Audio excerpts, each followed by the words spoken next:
Bonjour à tous. Je continue à vous partager des extraits du livre du cardinal Ouellet sur le mariage. Introduction. Le sacrement de mariage aujourd'hui.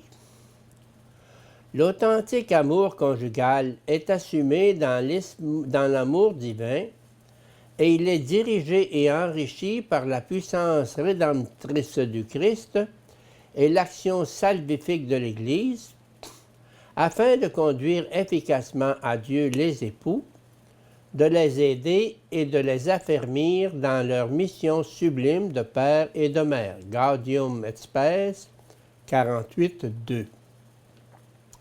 L'Église, poussée par l'Esprit, a entrepris un rapprochement et un chemin de dialogue avec le monde moderne. Ce tournant a été rendu possible grâce à une prise de conscience christocentrique qui a envahi la réflexion des pères conciliaires et réveillé en eux une nouvelle conscience missionnaire. Jean Guiton, philosophe, interlocuteur de Paul VI, a qualifié le concile d'événement du siècle en raison de cette attitude de dialogue de la part de l'Église et de son enracinement dans le Christ, Lumen Gentium. Il faut tenir compte de ce christocentrisme pour comprendre les développements ultérieurs du magistère de l'Église, notamment celui de Jean-Paul II.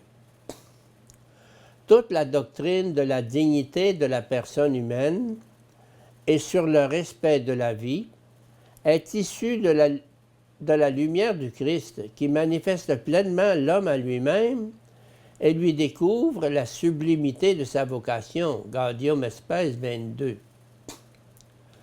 Parmi les questions les plus urgentes discutées par l'Assemblée conciliaire, le mariage chrétien a occupé la première place.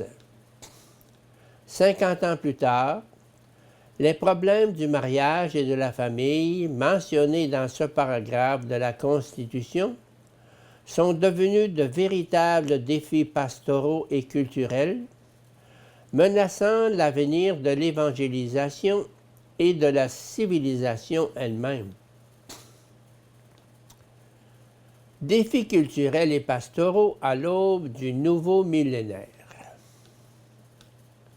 Dans ce diagnostic de l'Église sur la situation actuelle du mariage et de la famille, commençons par la description très brève du Concile.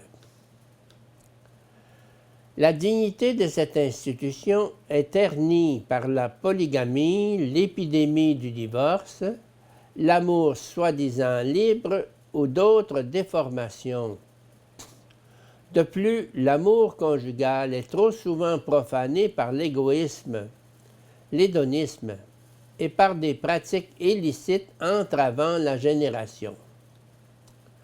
Les conditions économiques, socio-psychologiques et civiles d'aujourd'hui introduisent aussi dans la famille de graves perturbations. Gaudium et Spes 47.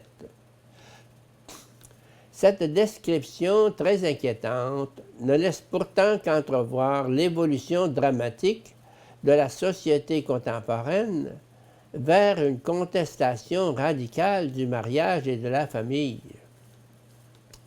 L'exhortation apostolique Familiaris Consortio numéro 6 parle d'un ensemble d'ombres et de lumière.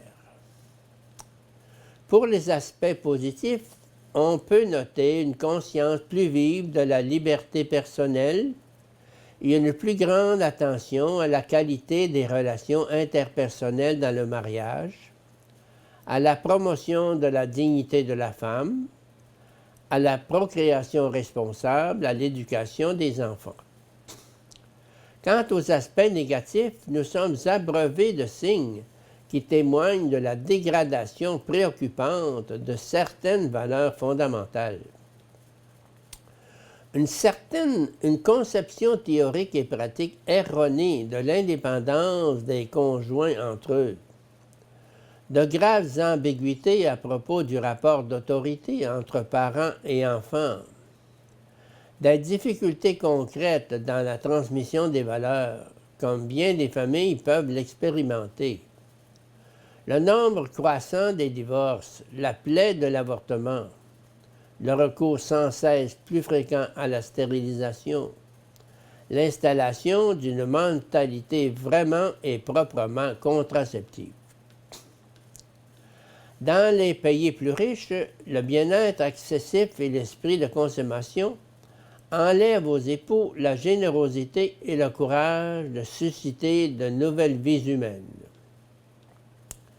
Sous les pressions venues avant tout des masses médias, les valeurs fondamentales sont assombries avec la défense du divorce, l'acceptation du mariage seulement civil, la célébration du mariage sacrement sans une foi vivante, mais pour d'autres motifs, le refus des normes de la moralité dans la sexualité, etc. Ces pressions se sont développées considérablement au cours de ces dernières années, conduisant l'Église à prendre position ouvertement contre les politiques démographiques imposées aux pays en voie de développement. L'idéologie néo-malthusienne, s'appuyant sur une interprétation faussée des données démographiques, inspire des politiques de contrôle des naissances dans de nombreux pays au moyen d'anticonceptionnels, de la stérilisation forcée et finalement de l'avortement. Soutenus par les pays riches, les agents de cette idéologie fausse et destructrice se sont transformés en puissantes institutions internationales, impliquées dans ce que Jean-Paul II dénonce comme une conspiration contre la vie. Evangelium Vitae 17.